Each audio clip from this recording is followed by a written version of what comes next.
వచ్చారు చుట్టాలు వచ్చారా? శ్రీడు మా ఇంటికి చుట్టాలు వచ్చారు. ఇప్పుడు మేము అందరం అల్సూర్ లేక్ బోటింగ్ అని వెళ్తున్నాము. మీ అందరికీ కూడా ఇది మా చిన్న అండి. నేను మీ కిరణ్. అందరూ ఎలా ఉన్నారు? మేమైతే చాలా బాగున్నాం అండి. మీరందరూ కూడా బాగుండాలి అని మనస్ఫూర్తిగా కోరుకుంటున్నాను. ఈ వ్లాగ్ అయితే మా మమ్మీ డాడీ వాళ్ళు మా పిల్లలు వింటర్ వెకేషన్ టైంలో వచ్చి వెళ్ళిపోయినంత వరకు కూడా ఈ వ్లాగ్లో అంతా కూడా కవర్ అయ్యి ఉంటుంది. సమ్ క్యాండిడ్ మూమెంట్స్ని నేను క్యాప్చర్ చేసుకున్నాను. సో అండ్ అలానే మీరు చూసి ఉంటారు మైసూర్ ట్రిప్ వ్లాగ్స్లో కూడా అన్నిటిలో కూడా వాళ్ళు ఉంటారు. మేమందరం కలిసి మైసూర్ ట్రిప్కి వెళ్ళాము. అండ్ మా మమ్మీ డాడీ వచ్చిన ఒక 2-3 డేస్కే మా చెల్లి పిల్లలు కూడా వచ్చారు. సో మేమందరం కలిసి కొన్ని క్యాండిడ్ మూమెంట్స్ ఇంట్లో ఎలా స్పెండ్ చేసాము. మా మమ్మీ డాడీ వాళ్ళు వైజాగ్ నుంచి బెంగళూరు వచ్చారు. సో ఎలా స్పెండ్ చేసాము ఏంటి అనేవి ఈ వ్లాగ్లో అయితే ఉంటాయి. అన్నీ ఉంటాయి. లాఫ్టర్, లవ్, ఎమోషన్, ఎవ్రీథింగ్ ఈ వీడియోలో ఇంక్లూడ్ అయి ఉంటుంది. సో వస్తూ ఖాళీ చేతులతో అయితే రారు కదా. అమ్మ ప్రేమే. అలానే మా అత్తగారు వాళ్ళ ఇల్లు కూడా నాకు ఒక బ్లెస్సింగ్ లాంటిది. సో వాళ్ళు కూడా ఎంతో ప్రేమతో మా అక్క మా బావగారు చాలా స్టఫ్ పంపించారు మా కోసం అని చెప్పి.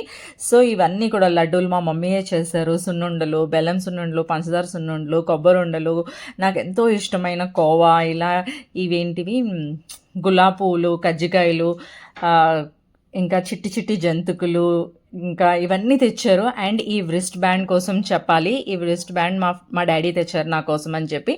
మనం ఫ్రీక్వెంట్గా మొబైల్ అనేది మన చేతిలో లేకపోతే పనే జరగదు. సో ఆ బ్యాండ్ పెట్టుకుంటే ఏంటి అంటే ఒక 5 మొబైల్ ఫోన్స్ మన చేతితో పట్టుకొని హ్యాండిల్ చేస్తున్నా కూడా రేడియేషన్స్ అనేవి మన ఒంటికి పట్టవంట. సో అలానే నాకు మైగ్రేన్ కూడా ఉంది. ఆ మైగ్రేన్కి సంబంధించి ఒక బ్యాండ్ కూడా తీసుకొచ్చారు హెడేక్ వచ్చినప్పుడు తలకి చుట్టుకోవడానికి అని చెప్పి. అండ్ ఇంకా చాలానే స్టఫ్ తెచ్చారు. అవన్నీ కూడా ఫ్రూట్స్ అవన్నీ కూడా తెస్తే నేను అన్ని ఫ్రిడ్జ్లో పెట్టేశాను. సో ఇవన్నీ కూడా ఇంకా ఉన్నాయి, ఇప్పటికీ మా ఇంట్లో ఉన్నాయి, తినలేకపోతున్నాము. మా ఫ్రెండ్స్తో షేర్ చేసుకున్నాము కొన్ని, బట్ ఇంకా ఉన్నాయి. ఎంత తిన్నా కూడా డబ్బాలు అయితే ఖాళీ అవ్వటం లేదు. సో అలానే తర్వాత మా చెల్లి వాళ్ళు వచ్చారు. మా చెల్లి పిల్లలు కూడా వచ్చారు. సో మేము ఫస్ట్ 2009లో ఉన్నప్పుడు కూడా మా చెల్లికి అప్పటికి మ్యారేజ్ అవ్వలేదు. మా మమ్మీ డాడీ మా చెల్లి కూడా వస్తుండేవారు అనమాట నా దగ్గరికి చూసుకోవడానికి. సో అప్పుడు వచ్చినప్పుడు వాళ్ళకి కూడా కొన్ని మెమరీస్ అనేవి ఉంటాయి కదా. మేము ఫస్ట్ ఉండే ఇల్లుని చూడాలి అని చెప్పి. సో అందుకు మేము ఫస్ట్ ఉండే ఇల్లు ఎక్కడ అంటే అల్సూర్ లేక్ పైన కొండపైన ఉండేవాళ్ళం అనమాట. సో వ్యూ అయితే సూపర్బ్గా ఉంటుంది. ఆ బెడ్రూమ్ నుంచి లేక్ వ్యూ అంతా కూడా కనిపిస్తుంది, బోటింగ్ కనిపిస్తుంది. సో అలానే కాసేపు పిల్లలకి మా మమ్మీ డాడీ అందరికీ కూడా బోటింగ్ చేయించేసి దెన్ మేము పైకి వెళ్ళాం అనమాట కొండ మీదకి ఆ ఇంటిని చూడడానికి అని చెప్పి. ఆ ఇల్లుని చూసాము. వాళ్ళు కూడా చాలా అంటే చాలా హ్యాపీగా ఫీల్ అయ్యారు. అంటే లైక్ ఫస్ట్ ఈజ్ ఫస్ట్ ఎప్పుడు ఎవరికైనా కూడా కదా. సో అందుకని చెప్పి అక్కడికి వెళ్ళి అక్కడ కూడా కొంచెం బోటింగ్లో అయితే ఇంకెంత ఫన్నో. మా డాడీకి చాలా భయం, నాకు కూడా భయం వాటర్ అంటే. సో అక్కడ మా హస్బెండ్ జోక్స్ వేస్తూ ఉంటే ఇంకా మేము నవ్వుకుంటూనే ఉన్నాం అనమాట. ఈ పిల్లలు చూడండి అసలు భయమే లేదు, అటు సైడ్ తిరిగి మా ఎవరి సపోర్ట్ లేకుండా ఎంత చక్కగా కూర్చున్నారో. సో బట్ అలానే ఉండాలి నా దృష్టిలో అయితే.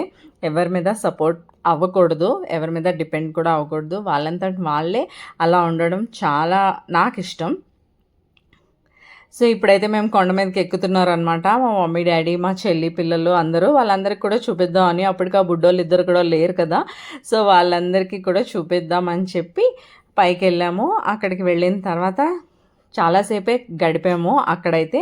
సో ఇక్కడ మేము ఉండే ఇంటి దగ్గరికి వచ్చాం. చూసారు అంతా కూడా. వాళ్ళైతే చాలా అంటే చాలా హ్యాపీగా ఫీల్ అయ్యారు. నేను చెప్పిన విండో ఇదే. ఆ విండో నుంచే లేక్ వ్యూ అంతా కూడా కనిపిస్తుంది. ఇప్పుడు కొత్తగా ఈ ఉయ్యాల అదంతా పెట్టారు. సో ఇది మేముండే ఇల్లు అనమాట.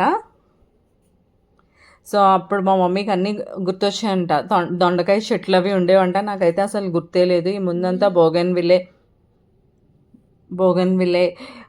చెట్లు ఫుల్ అంటే లైక్ బుషీగా ఉంటుండేవి. సో అక్కడే దొండకాయ పాదు కూడా ఉండేదంట. మా మమ్మీ గుర్తుంది, నాకు గుర్తులేదు. సో అవన్నీ చెప్తుంటే డిస్కస్ చేసుకుంటున్నాం అనమాట. దాని తర్వాత దానిపైన మ్యాడ్ ఉంటుంది. ఆ మ్యాడ్ మీదకి వెళ్ళి కాసేపు టైం స్పెండ్ చేసి మంచిగా ఫొటోస్ తీసుకొని బెంగళూరు సిటీ వ్యూ అంతా చూసుకొని ఇంటికి వెళ్ళిపోయాం. ఇంటికి వెళ్ళిన తర్వాత ఇంక ఇక్కడైతే నెక్స్ట్ డే అంటే ఇది ఇంకా మా చెల్లి రాలేదు అప్పటికి. సో అప్పుడు మేము ఇక్కడికి వెళ్ళాం అనమాట. మాకు పక్కనే ఓరియన్ మాల్ ఉంటుంది దగ్గరలో. సో ఓరియన్ మాల్కి వెళ్ళి కాసేపు ఈవినింగ్ ఏదైనా షాపింగ్ చేసుకుందాం అని చెప్పి, యాక్చువల్లీ మా పెద్దోడు బర్త్డే ఉంది. సో అందుకని చెప్పి మేము అలా షాపింగ్ కని వెళ్ళి కాసేపు అక్కడ స్నాక్స్ అవి తినేసి ఇంటికి వచ్చేసాము.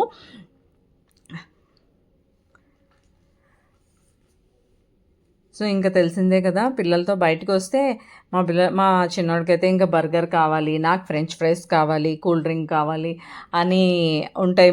మా కోరికలు మాకు ఉంటాయి. సో అండ్ ఇలానే మా ఇంటి ఎదురుగానే పార్క్ ఉంటుంది, మా ఇంటి ఆపోజిట్లోనే. సో ఆ పార్క్లో ఎక్కువగా గడిపింది ఈ పిల్లలైతే అక్కడే. మా ఇంటి ఎదురుగా ఉండే పార్క్లోనే ఈ పిల్లలైతే ఎక్కువ గడిపారు. సో వాళ్ళకి చాలా నచ్చింది. ఇంటి దూరంగానే ఉంటుంది, జస్ట్ మా ఇంటి నుంచి పిలుస్తున్నా కూడా వాళ్ళకి వినిపించి వస్తారనమాట. భోజనం రెడీ అయింది రండి అంటే అప్పుడు వస్తారు, బ్రేక్ఫాస్ట్కి రండి అంటే వస్తారు. సో అలాగా. ఎంతైనా అమ్మే కదా. చూడండి, మా మమ్మీ ఉంటే కూరగాయలు తేగానే అన్నీ సర్దేస్తున్నారు వెంటనే. అండ్ అలాగే మా చిట్టి హెల్పర్ని చూడండి, ఇక్కడ వీళ్ళిద్దరు చూడండి. ఇంకా నాన్ వెజ్ డే అయితే మరి నాన్ వెజ్ తినాల్సిందే కదా. సో నాన్ వెజ్ తీసుకొస్తే వాటన్నిటిని మ్యారినేట్ చేద్దాం అని చెప్తూ ఉంటే ఎక్కడ మా పిల్లలు కనిపించరు. బట్ వీళ్ళు చూడండి, లిటిల్ హెల్పర్స్ ఎంత బాగా నాకు హెల్ప్ చేస్తున్నారో. మేము హెల్ప్ చేస్తాం పెద్ద మమ్మీ అని చెప్పి చక్కగా పుదీనా అది కట్ చేస్తుంటే వాష్ చేసి నాకు ఇస్తున్నారు. మ్యారినేట్ చేయడంలో చాలా హెల్ప్ చేశారు. మా చెరిబాబు అయితే అసలు ఇంకా నాన్ వెజ్ అనేదే తిండు. నేను నాన్ వెజ్ తినము. సో ఇలా మ్యారినేట్ చేసుకొని అన్నీ మ్యారినేట్ చేసి చక్కగా హెల్ప్ చేశారు. అంటే అసలు పనిలాగే అనిపించలేదన్నమాట. ఇంట్లో అమ్ముంటే అంతే కదా, ఇంతమంది ఉన్నప్పుడు మమ్మీ చెల్లి అందరూ హెల్ప్ చేస్తున్నప్పుడు మనకేంటి అంటే లైక్ పని అలాగే అనిపించదు. ఇప్పుడు కూరగాయలు తెచ్చాం, కూరగాయలు తాగానే మా మమ్మీ సర్దేస్తారు, వెజిటేబుల్స్ కట్ చేసి ఇచ్చేస్తారు. మన పని ఏముంది, జస్ట్ వంట చేసేయడమే. బట్ మా మమ్మీకి అయితే నేను అస్సలు ఏ పని చెప్పను. ఎందుకంటే మా మమ్మీ వాళ్ళ ఇంట్లోని చేసి ఇక్కడ చేసి ఎక్కడ రెస్ట్ దొరుకుతుంది అని చెప్పి నేనైతే చెప్పను. మా ఇంటికి ఎవ్వరు వచ్చినా కూడా నేను ఎవ్వరికి చెప్పను. అలానే నేను వాళ్ళ ఇంటికి వెళ్ళినప్పుడు కూడా నాకు ఏ పని చెప్పరు. ఈవెన్ మా అక్క కానీ మా మమ్మీ కానీ నాకు ఏ పని చెప్పరు. నాకేమీ తోచక నేను చేస్తానేమో కానీ, బట్ నన్ను అస్సలు ఏ పని నన్ను చేయనివ్వరు. సో నేను కూడా మా ఇంటికి వచ్చినప్పుడు నేను అలానే చూసుకుంటాను. బట్ మా మమ్మీ అయితే మాత్రం అసలు కూర్చోరు. నేను ఈవెన్ చపాతీలు చేస్తున్నా కూడా అలా నించోనే ఉంటారు. నేను కాల్చేస్తాను అన్నా కూడా మా మమ్మీ వినరు. మా పిల్లలు కూడా అదే అంటారు, అమ్మమ్మ అసలు కూర్చోరమ్మ, అలా ఏదో ఒక పని చేస్తూనే ఉంటారు అని అంటూ ఉంటారు.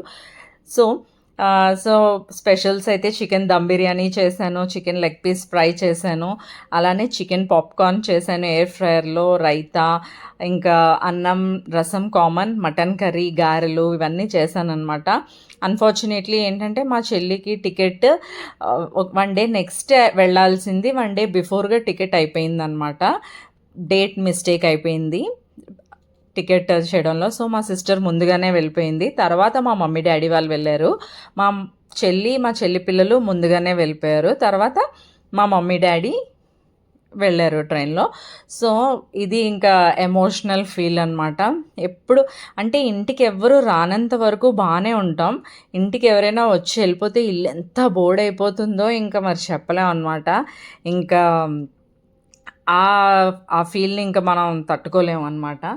సో ఇది ఈ వ్లాగ్ అయితే. ఇంకా మా మమ్మీ డాడీ కూడా వైజాగ్ వెళ్ళిపోయారు. ఇంకా పండగ కూడా ఉంది కదా, పండగ పనులు కూడా ఉంటాయని చెప్పి, సో అలా వాళ్ళు వచ్చినప్పుడే మేము మైసూర్ ట్రిప్ కూడా ప్లాన్ చేసి మైసూర్ కూడా అంతా తిప్పేసాం వాళ్ళని. సో వాళ్ళు బాగా అలిసిపోయి కూడా ఉండొచ్చును. సో ఇది మా ఫ్యామిలీ వ్లాగ్. హోప్ మీ అందరికీ కూడా నచ్చిందని అనుకుంటున్నాను.